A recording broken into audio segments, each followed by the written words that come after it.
What if, on an August morning in 1945, instead of Hiroshima, New York became the city swallowed by the blinding light of an atomic bomb? What if, right in the middle of Times Square, a massive fireball erupted, consuming skyscrapers and turning them to ash in mere seconds? What if thick black smoke billowed up, obscuring the sky, and millions of lives vanished in a single breath? Would the world today, the world you live in, breathe in, love in, still be the world you know? Imagine this. You're sitting at a small coffee shop at the end of the street, your coffee still steaming. You smile at your friend sitting beside you. Suddenly, a blinding white light pierces through the glass window. It's hot, so hot you don't have time to think. Everything shatters. The noise, like 100 bolts of lightning striking at once, then silence. Nothing remains. No you, no coffee shop, no city. But that moment, in our real world, didn't happen. Because in 1945, the U.S. successfully developed the atomic bomb before Germany, and they dropped it on Hiroshima, then Nagasaki, ending World War II with the Allies' victory. But what if everything had been reversed? What if Nazi Germany had been the one to hold that terrible weapon of destruction? What if Adolf Hitler had the atomic bomb before the U.S. and chose to drop it on New York, not to end the war, but to claim absolute victory? This isn't just a thought experiment. It's a door to an alternate timeline, where everything you know, every value you believe in, every freedom you have, doesn't exist. A world under the shadow of a merciless empire. A world where the victors dictate the truth, history, and the future. Today we step through that door. We will walk the path of unprecedented history to see how a small event, yet powerful enough, could change the axis of the world. We will feel the breath of streets that vanished, hear the footsteps of those rewriting history, and witness the light of an explosion that shaped the fate of billions. And before we begin this journey, if you love journeys into the what-ifs of history, where imagination and truth blend, where we don't just hear a story, but live in it, hit that subscribe button now. Because each of these journeys opens a new perspective on the world, and maybe one day you'll find the answer to the question, what truly decides the fate of humanity? So, are you ready? Take a deep breath, because we're about to embark on a journey where even the smallest change, just one, could cause everything you know about history to vanish. To understand why the alternate history of Nazi Germany winning with the atomic bomb is so terrifying, we must return to a time when the whole world was engulfed in fire and smoke. In September 1939, Nazi Germany, under Adolf Hitler's leadership, tore up all agreements and stormed across the Polish border. The rumble of panzer tanks echoed, and the sky turned black with waves of Stuka dive bombers. World War II had begun. In less than 2 years, the map of Europe had changed color. France fell. The Netherlands, Belgium, Denmark, and Norway were taken by Germany. London suffered horrific bombings, while Hitler stood over a kneeling continent. But across the Atlantic, a superpower stood on the sidelines, the United States.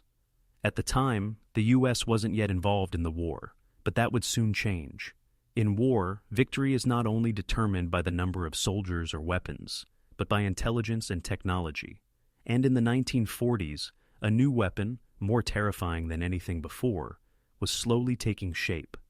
The atomic bomb. In the U.S., the secret Manhattan Project began in 1942. Tens of thousands of scientists, engineers, and workers labored in secret facilities from Los Alamos, Oak Ridge, to Hanford. Led by brilliant minds like Robert Oppenheimer, Enrico Fermi, and Niels Bohr, they raced against time to create a weapon that could end the war in a single blow. At the same time, across the Atlantic, Nazi Germany was not far behind. Scientists like Werner Heisenberg, the father of quantum mechanics, along with colleagues, worked tirelessly on the uranium project. They knew that if they succeeded in building the atomic bomb, Germany would hold absolute power. History shows that Germany did not succeed. There were many reasons. Divided resources. Hitler focused much of his power on the Eastern Front, particularly the war with the Soviet Union, leaving the nuclear project with less priority. Wrong technical approach, German scientists lacked the necessary materials and took a slower approach, delaying the bomb's construction. Lack of international cooperation. Many Jewish and European scientists fled to the U.S., helping the Manhattan Project leap ahead. Sabotage. Germany's heavy water production facilities in Norway were sabotaged by the Allies. Thanks to these factors, the U.S. pulled ahead, succeeding in July 1945 with the first bomb test in the New Mexico desert before dropping bombs on Hiroshima and Nagasaki. But remember, the gap between victory and defeat in the nuclear race wasn't wide.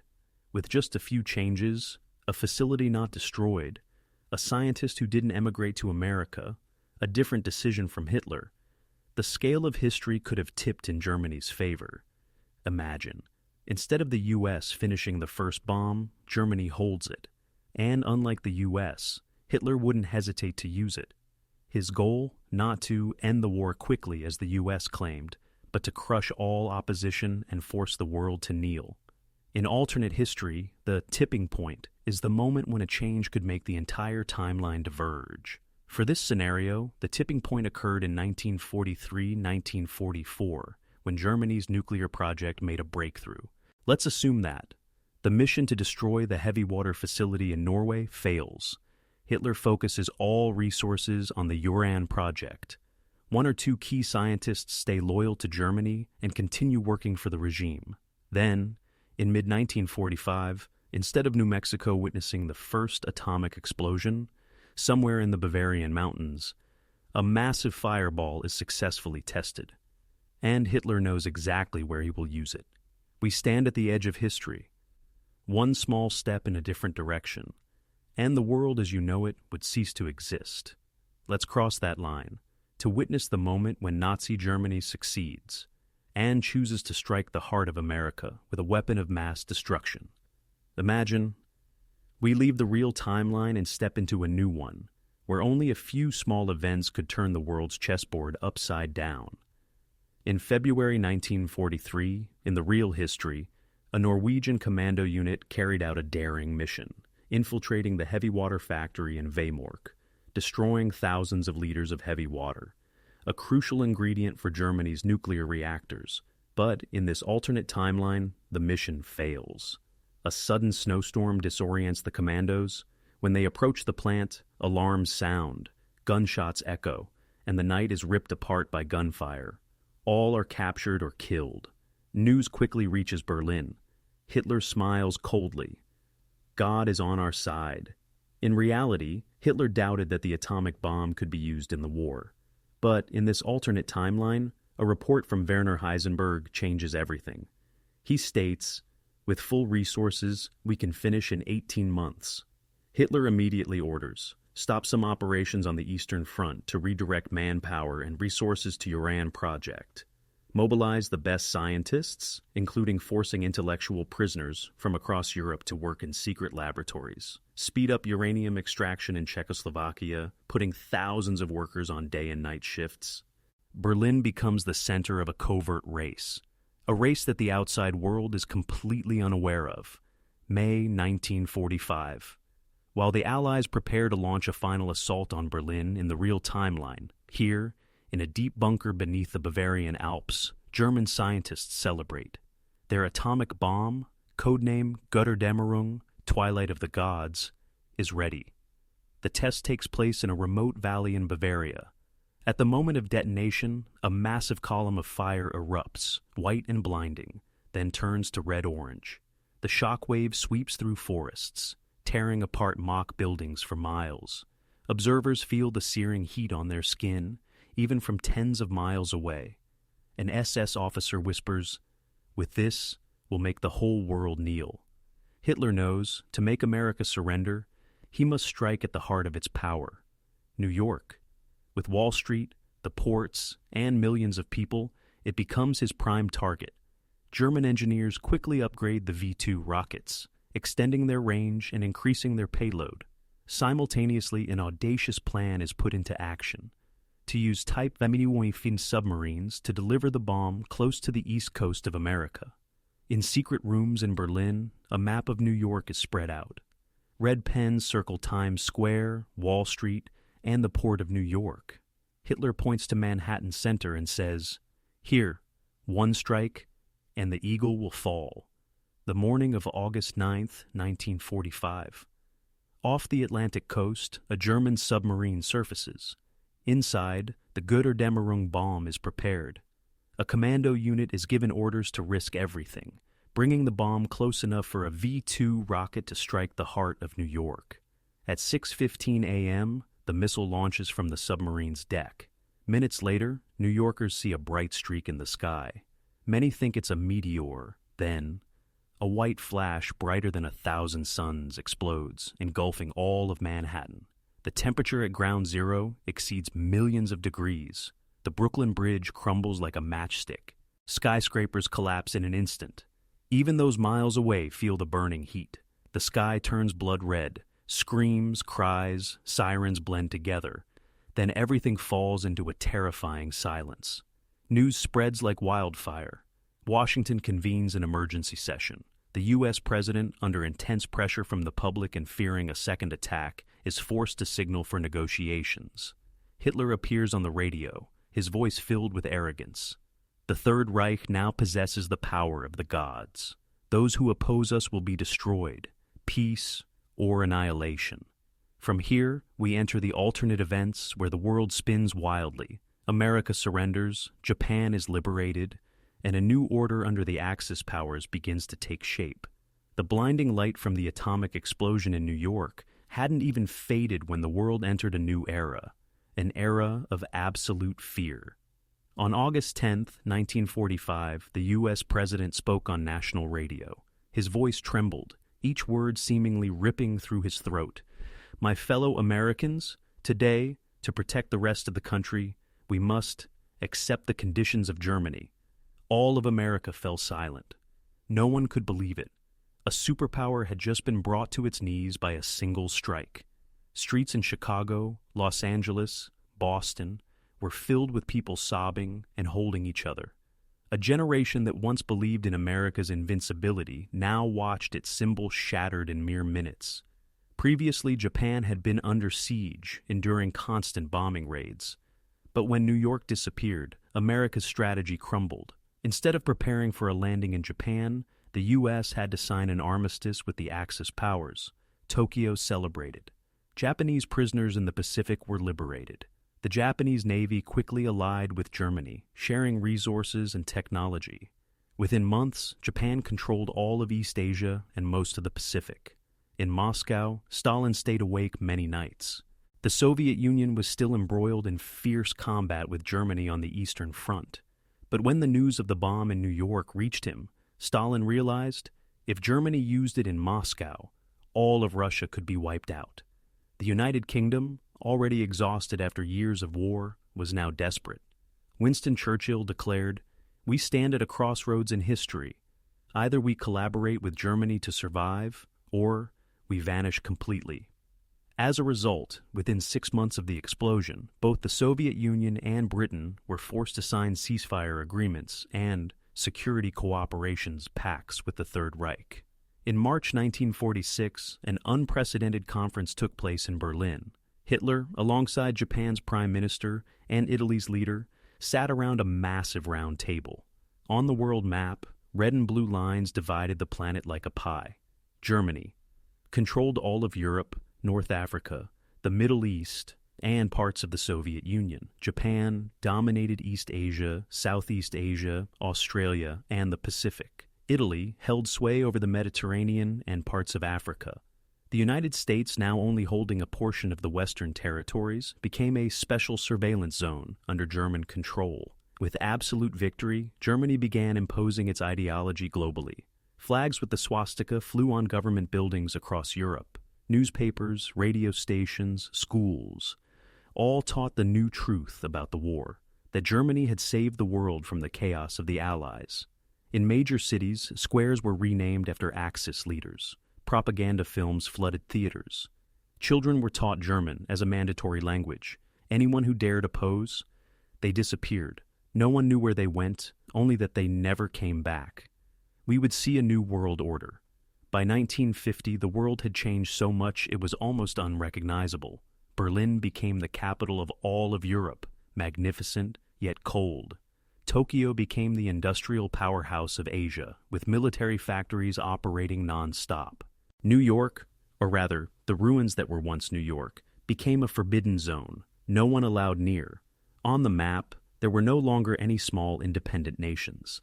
Instead, there were administrative zones under the control of the new superpowers. Superpowers of fear. From here, we see global consequences, where not only the map, but also culture, technology, human rights, and the economy of humanity are completely redefined. The world after the Axis powers' victory was no longer a colorful map.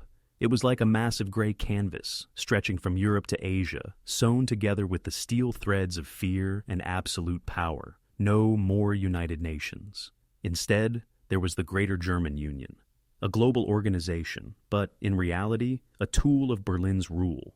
Its headquarters was located in the new Reichstag building, a colossal structure overshadowing a massive square. Each morning, the flags of the administrative zones were raised, but all bore the same swastika symbol in the corner. Every important decision, from economic policies to local leadership appointments, had to go through the Central Politburo in Berlin. There were no elections, no opposition. Criticism did not exist, or existed only in dark rooms beneath torture chambers. Science and technology advanced, rapidly in fact, but only in fields that served the military, surveillance, and social control.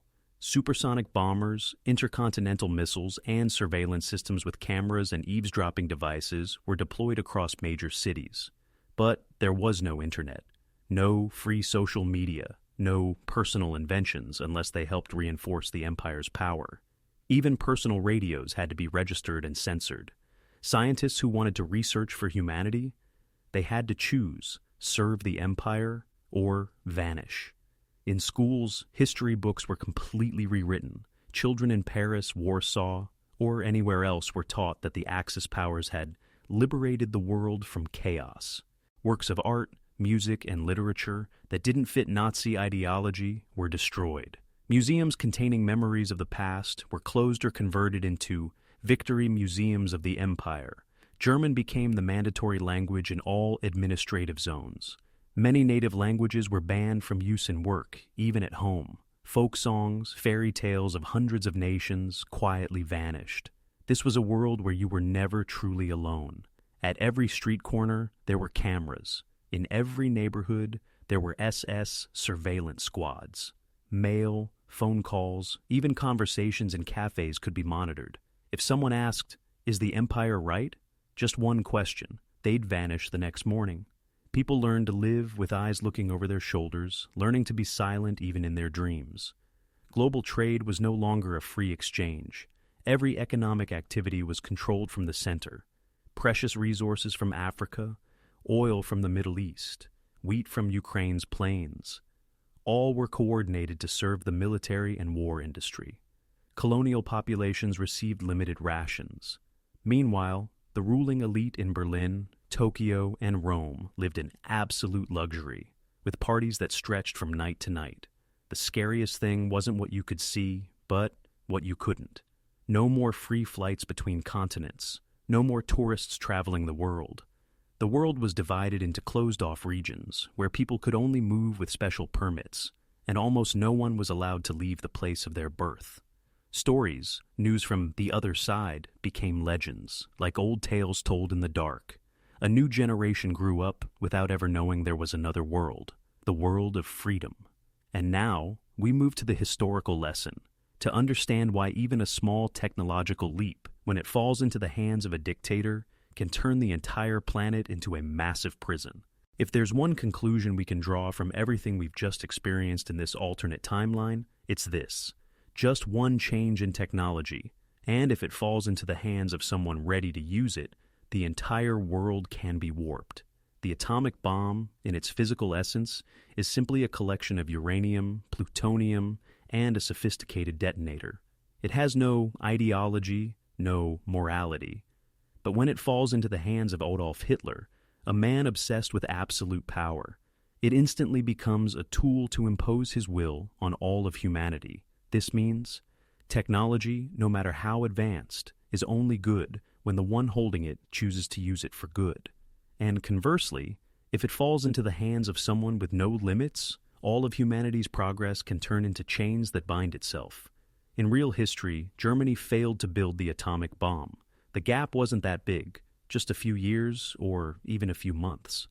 If one sabotage mission had failed, if one resource allocation decision had been different, if one scientist had stayed in Berlin instead of fleeing, the balance could have shifted. The lesson here is not only about the fragility of history, but also about the fragility of the future. We live in an age where artificial intelligence, biotechnology, and new weapons are being developed at an unprecedented pace. Just one delay, one moment of complacency could open the door to a dark future. In this alternate timeline, Hitler not only wins, he completely restructures the world order. There is no free press, no elections, no independent courts. When there are no mechanisms to check power, the power of technology only accelerates oppression. This isn't just the story of the past. At any time, in any country, if power is concentrated in the hands of a small group with no oversight, technology will become a hammer, not a bridge. In that imagined world, a new generation grew up not knowing what freedom was.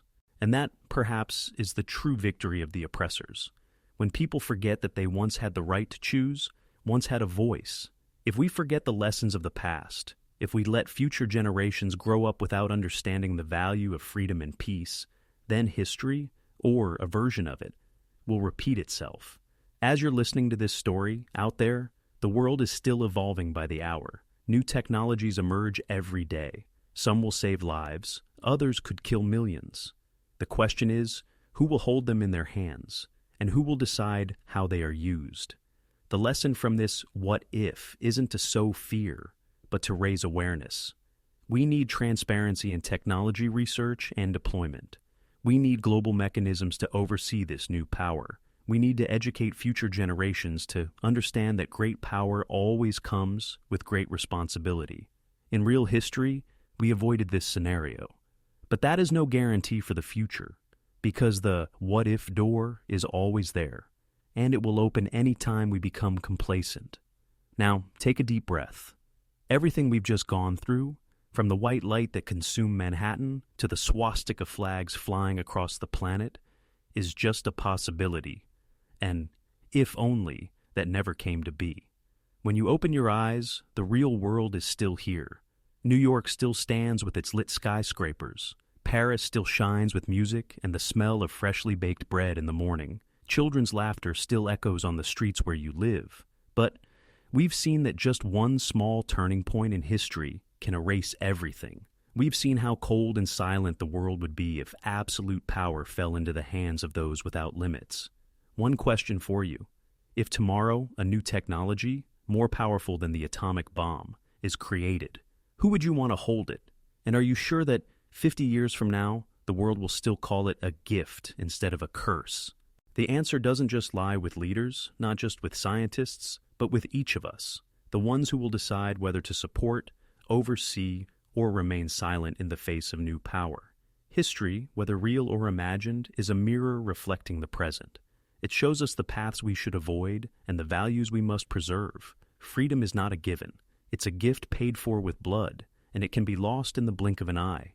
If you've just traveled through this journey with me, you've spent over an hour living in a world that, luckily, we've never had to live in.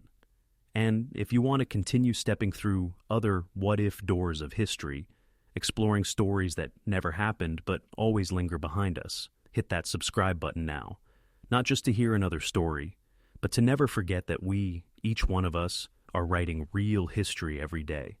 And now, take a deep breath, smile at the present, because today, you're still living in a world where the sun rises without being obscured by black smoke, at least for now, until the next what-if door opens.